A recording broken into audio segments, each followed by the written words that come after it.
Y sin más preámbulo, comenzaría explicando el tema del SME rápidamente y entramos de lleno al tema que me han hecho el favor de permitirme exponerles a ustedes el día de hoy.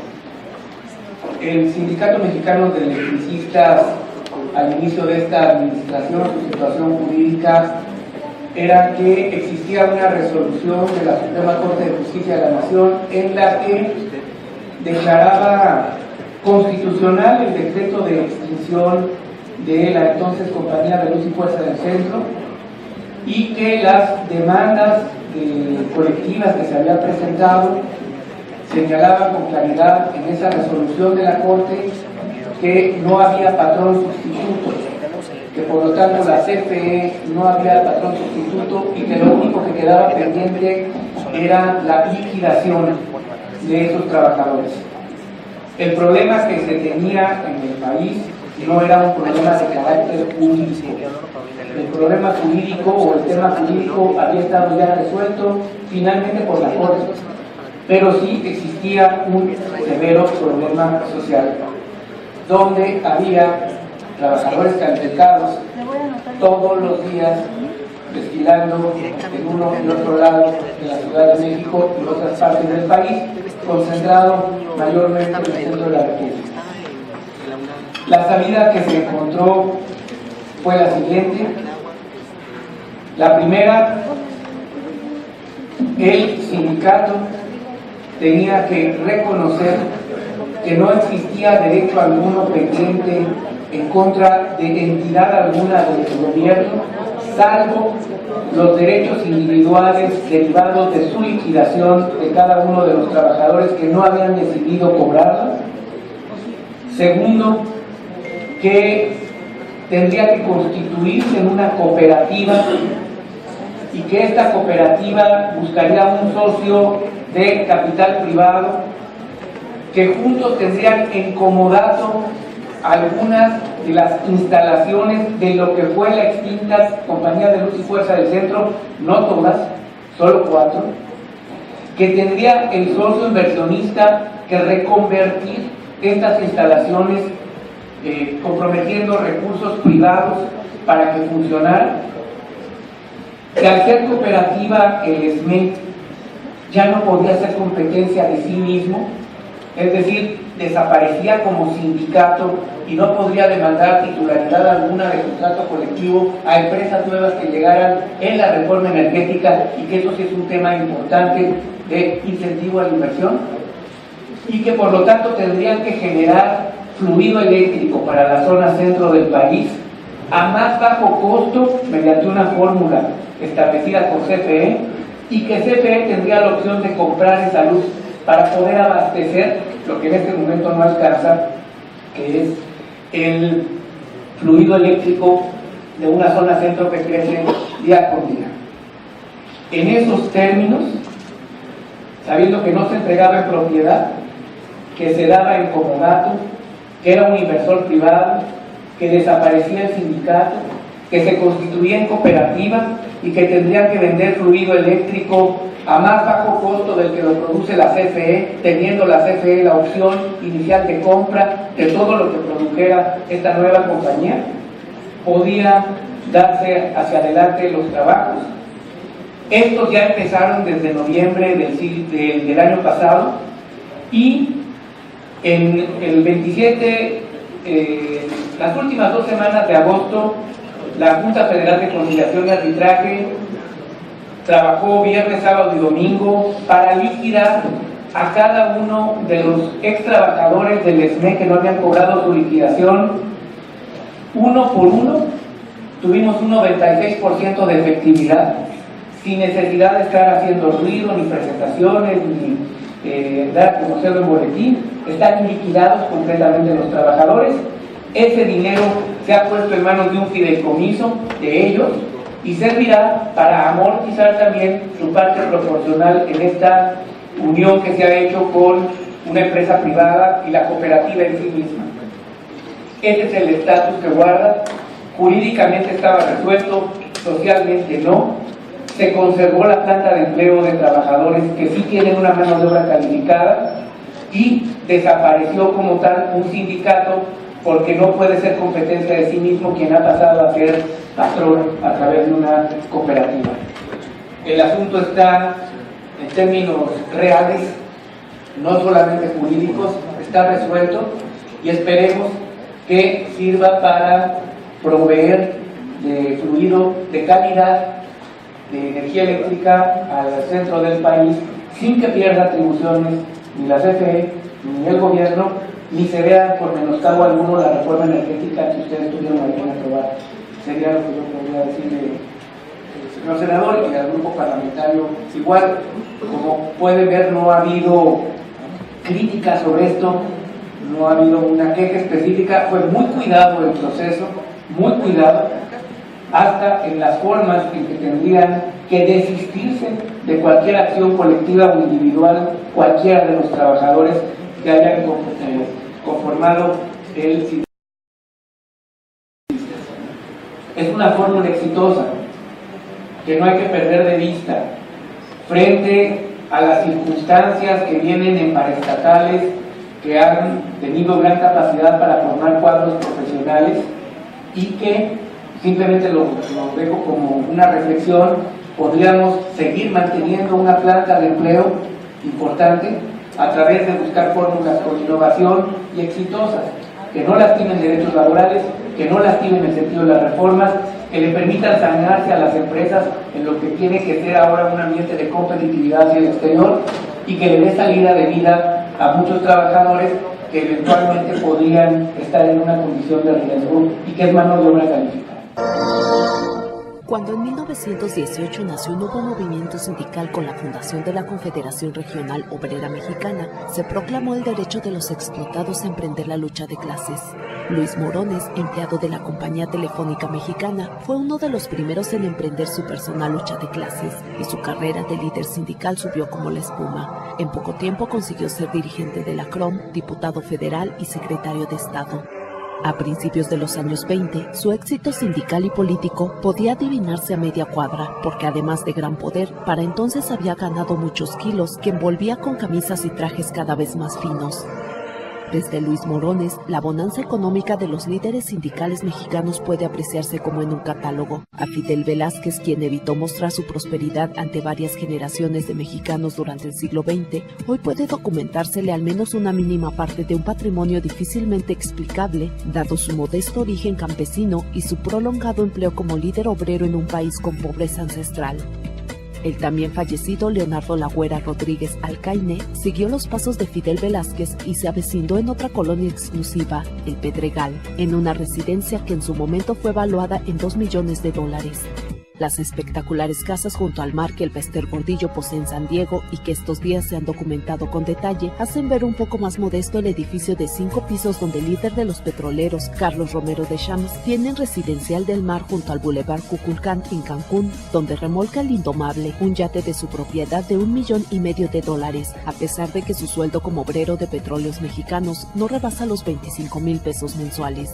Víctor Flores Morales, el líder ferrocarrilero, ha demostrado más mesura, o quizá menos poder adquisitivo. Por ejemplo, se le ha documentado la posesión de un edificio de departamentos con un valor de unos 5 millones de pesos. A Martín Esparza, líder electricista, su sueldo de poco más de 300 pesos diarios le ha rendido también muy bien. Con ello, ha podido crear caballos pura sangre en su rancho hidalguense Los Encinos, según documentó el año pasado la diputada panista Ibidelisa Reyes. Quien no puede esconder su buen gusto por los autos es, por ejemplo, Joaquín Gamboa Pascoe, sucesor en la CTM de La Güera Rodríguez Alcaine, quien tiene debilidad por los Mercedes-Benz. Y hay quien trata de inculcar este buen gusto a las nuevas generaciones. Es el caso del petrolero Carlos Romero Deschamps, que no hace mucho regaló a su hijo José Carlos un exclusivo Ferrari Enzo de edición limitada, cuyo precio supera los $2 millones. Y Paulina Deschamps en la red social exhibió en 2012 su pasión por las bolsas de Hermes de $12,000 o las de Louis Vuitton de más de $4,000, además de sus aventuras vacacionales en yates o aviones privados. Salir a divertirse ha sido otra debilidad de los líderes sindicales, y si es a Las Vegas mejor. Joaquín Hernández Galicia Laquina y Salvador Barragán Camacho, ex líderes petroleros, lo sabían muy bien. No era raro que en una sola noche perdieran hasta $1 millón en el casino de un hotel, pero compartir tanta abundancia ha sido también una característica de algunos sindicalistas. El Bester quiso regalar a sus compañeros del CENTE 59 camionetas Homer que en conjunto costaron $22 millones y fue muy criticada. Con información de Julio Aguilar, El Universal Televisión. El año 2017 comenzó con un fuerte golpe a la economía de los mexicanos. Esto porque los precios de la gasolina tuvieron un incremento de aproximadamente 20%, ¿te acuerdas? Y aunque Hacienda prometió que con la liberación los precios podrían volver a bajar, durante todo el año no ocurrió y todo apunta a que este 2018 también tendremos gasolinazo. De acuerdo con el presidente de la Asociación Mexicana de Empresarios Gasolineros, Pablo González, a partir de enero el precio de la gasolina magna podría alcanzar los 20 pesos por litro y la premium hasta 3 pesos más. ¿Por qué? Te explico. Se supone que con la liberación del precio de las gasolinas, el costo en México debería de variar en conjunto con el costo internacional. Esto porque Hacienda dejaría de poner el subsidio con el que antes compensaba las alzas y permitía mantener un precio relativamente estable dentro del país. Sin embargo, muchos estados todavía no han liberado sus precios y se siguen beneficiando del apoyo de Hacienda, y esto va a cambiar en enero. Ya 20 estados tienen programada la liberación para el 30 de este mes, incluyendo Jalisco, la Ciudad de México, el Estado de México y Puebla. Y para el 30 de diciembre, el proceso deberá haber concluido en todo el país con la anexión de Campeche, Quintana Roo y Michoacán. Con los altos precios del dólar, la tendencia internacional apunta a que el precio, una vez libre, vaya hacia arriba y la economía de los mexicanos, bueno,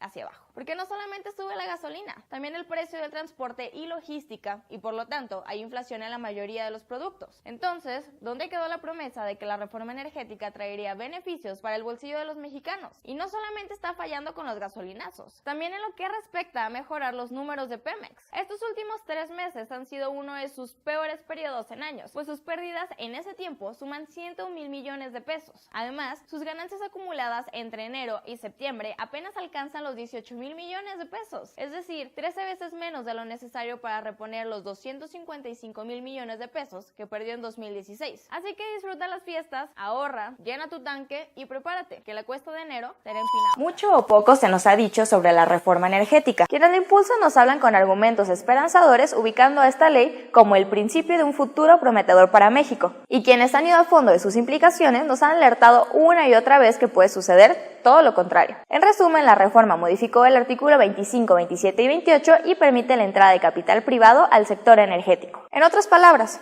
la expropiación que hizo Lázaro Cárdenas sería cuento del pasado. Pero ¿cómo me afecta si a mí no me quitan ni me dan nada de la venta del petróleo en mi recibo de cada quincena? Hagámoslo simple. ¿Qué es lo bueno que el gobierno federal nos vende sobre esta reforma? ¿Qué hay de malo en lo que los expertos y académicos nos han advertido? ¿Qué es lo feo que nos va a tocar asumir si dejamos que pase? Lo bueno que nos dicen es que Pemex dejará de perder dinero por el pago de impuestos a Hacienda. Lo malo es que México se quedará sin el 60% del gasto social que aún proviene del petróleo. Es decir, aumentará el costo de la educación, de la salud y de los servicios públicos. Y lo feo es que si Pemex no da ese dinero, ¿quién crees que será el que lo aporte? Una vez más, tú y yo contribuiremos a esa cifra pagando los impuestos de la reforma hacendaria. Lo bueno es que el gobierno federal dice que 2 años después de que se aplique la reforma, bajará las tarifas de luz y gas. Lo malo, en la opinión de los expertos, es que para que bajen las tarifas se necesita la modernización de la infraestructura eléctrica y que exista una infraestructura de gasoductos adecuada. Lo feo es que no se menciona por ningún lado que bajará la gasolina, la cual, recordemos, aumenta cada mes. Lo bueno es que para rendir cuentas a la sociedad se establecen 7 mecanismos principales de transparencia y combate a la corrupción, que según los legisladores obedecen a las mejores prácticas internacionales. Lo malo es que las prácticas internacionales asumen que existe un Estado de Derecho eficiente en México, el cual es prácticamente nulo. Lo feo, una vez más nos enfrentamos a leyes mal hechas que serán utilizadas a favor de quien mejor las interprete. Lo bueno es que en lo que resta de esta administración se generarán 500,000 de empleos nuevos y se espera que para el 2025 esta cifra aumente a 2.5 millones. Lo malo es que militantes del PRD advierten que uno de los principales efectos negativos de la reforma será que cuando inicie, 40% de los empleados de Pemex perderán su empleo. Y lo feo, siendo lógicos, es que si las áreas productivas disminuyen, los puestos laborales también lo harán. ¿A quién le creemos? Sin duda esta es la reforma más importante para nuestro futuro y por tal motivo debería ser la que más voces y debates generara. Pero se ha impulsado excluyendo opiniones, con prisas y en lo oscurito, pero sobre todo sin consultar a los principales beneficiados o afectados. Nosotros. ¿Qué papel jugaremos en la historia que contaremos mañana de esta y todas las reformas? ¿Seguiremos siendo el pueblo que permite que unos cuantos decidan su precio y su rumbo? Se aprobó la Ley de Seguridad Interior a pesar de tener en contra a la ONU, a la CNDH, a la CIDH, a cientos de organizaciones civiles nacionales e internacionales y a millones de mexicanos. En la Cámara de Diputados pasó tras una discusión fast track. Después en la Cámara de Senadores se aprobó con unos ligeros cambios la madrugada del viernes y pasó a San Lázaro, donde nuevamente se aprobó el mismo día. Ahora la ley se turnó al Ejecutivo, o sea, a Peña Nieto, quien debe darle el visto bueno o vetarla. Pero en caso de que se promulgue por el presidente, ¿qué podemos esperar que suceda cuando entre en vigor? La experiencia de algunos países nos puede dar una idea. Por ejemplo, está el caso de El Salvador. Se supone que en 1996 sus fuerzas armadas se separaron de las labores de seguridad ciudadana, aunque el ejército continuó en el combate de las maras. Esto permitió que en 2003 el presidente Francisco Flores militarizara de nuevo la seguridad civil con el plan Mano Dura, que permitía la colaboración de la Policía Nacional con las fuerzas armadas. Después, gracias a los planes Super Mano Dura y Plan Antidelincuencial y a una serie de arreglos legales, esta estrategia se mantuvo hasta 2009. ¿Y qué sucedió? En esos años se debilitaron a las policías. Las violaciones a los derechos humanos crecieron, así como la impunidad. Las pandillas se fortalecieron y la violencia, en vez de disminuir, aumentó. Imagínate, en 2008 su tasa de homicidios juveniles era la más alta de América Latina y en 2010 ocupaba el primer lugar mundial en feminicidios. Por otro lado, tenemos el caso de República Dominicana, donde pasó justo lo contrario. Tras años de intentar combatir la inseguridad con el ejército, en 2005 el presidente Leonel Fernández instauró el Plan de Seguridad Democrática, una estrategia para desmilitarizar la seguridad pública y fortalecer a las policías, al poder judicial y al sistema carcelario. Y aunque a más de una década este plan aún enfrenta obstáculos y la separación de las policías y de los militares aún no es total, los efectos positivos ya se perciben. Tan solo en el primer año de implementación, la tasa de homicidios disminuyó de 26.7 a 17 casos por cada 100,000 habitantes. Y claro, los abusos de poder también han tenido una disminución importante. Ahora, en México, con la Ley de Seguridad Interior, al igual que en su momento se hizo en Guatemala o en Argentina, se están siguiendo los pasos de El Salvador. Y tras analizar los resultados de estos dos enfoques, numerosos investigadores coinciden en lo mismo. La integración de los militares en la seguridad pública suele ser un desastre. También en estos días la Cámara de Diputados rompió récord en aprobar en menos de 3 minutos una modificación al Código Civil que ya fue bautizada como Ley Mordaza. Esta reforma básicamente castigará todas las burlas y críticas que compartas a través de cualquier medio, ya sea tradicional o electrónico, ya sea un hecho cierto o falso, determinado o indeterminado, que cause deshonra, descrédito, perjuicio o que pueda provocar un daño a la moral. O sea, que si alguien se siente desacreditado, digamos, por un meme que compartas, aunque lo que argumentes sea cierto, pueden demandarte. Según los diputados, el punto es evitar el ciberbullying y hasta presumieron en Twitter que lo hacen por ti. ¿Pero no será que lo hacen por ellos? ¿Para protegerse de críticas y burlas? Sea como sea, la ley Mordaza en realidad sirve para intimidar, pero no para limitar tu libertad de expresión. Y es que los criterios establecidos sobre el tema en las resoluciones de la Suprema Corte de Justicia o de la Corte Interamericana de Derechos Humanos establecen que no se acepta como daño moral una opinión o la difusión de hechos verdaderos, y menos cuando se está hablando de una figura pública. Eso sí, la discusión del tema funciona muy bien para distraernos de otros asuntos importantes, como que esta Navidad el Bester Gordillo la pasará en su penthouse de Polanco porque de regalo le otorgaron prisión domiciliaria, por la cual su abogado llevaba mucho tiempo peleando. La PGR desistió y casualmente se dio justo después de que su partido, Nueva Alianza, anunciara que apoyará al PRI en el 2018. ¿Coincidencia? Sea como sea, no podemos negar que si algo sabe hacer la maestra es utilizar a sus subordinados como arma política para ganarse beneficios. Cuando fue lideresa del CENTE fue conocida por hacer pactos con los votos del magisterio a cambio de cargos públicos en la administración, tanto para ella como para sus colaboradores más cercanos. Durante 2006 traicionó al PRI fundando el partido Nueva Alianza y apoyando a Felipe Calderón, obteniendo durante ese sexenio puestos para ella y para los suyos en la SEP, en el Sistema Nacional de Seguridad Pública, en el ISSSTE y en la Lotería Nacional. Es por eso que no es tan descabellado preguntarse si su regreso a casa es un regalo de Navidad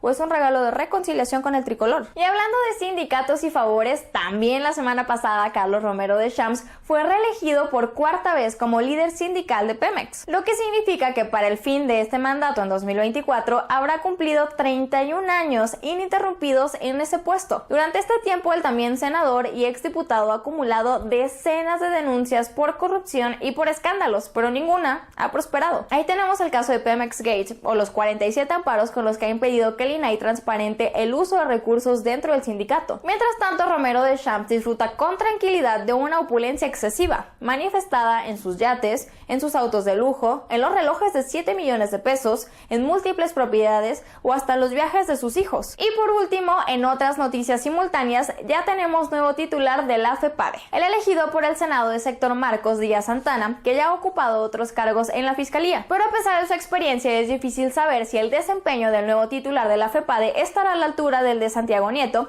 que es el ex fiscal quien investigó los casos de desvío de Javier Duarte y Roberto Borges. Hay algunos aspectos a considerar. Por ejemplo, ¿por qué el Senado lo eligió con un voto secreto si otros fiscales se votaron de manera pública? Además, de acuerdo a proceso, Díaz Santana es uno de los responsables de haberle dado carpetazo al caso Pemex Gate cuando se encontraba en la FEPADE, lo que nos hace preguntarnos si dejaría pasar un desvío similar en caso de presentarse en las elecciones del 2018. Por ahora, lo único que tenemos son sus promesas de trabajar en la prevención del delito y en fortalecer las acciones de blindaje electoral. Y claro, la esperanza de que las cumpla. Como te pudiste dar cuenta, mucho del trabajo que no realizaron los funcionarios públicos durante 2017 sí se hizo en estos últimos días de diciembre, y en la antesala de las elecciones del 2018 no estaría de más poner especial atención en lo que sucede en los próximos días.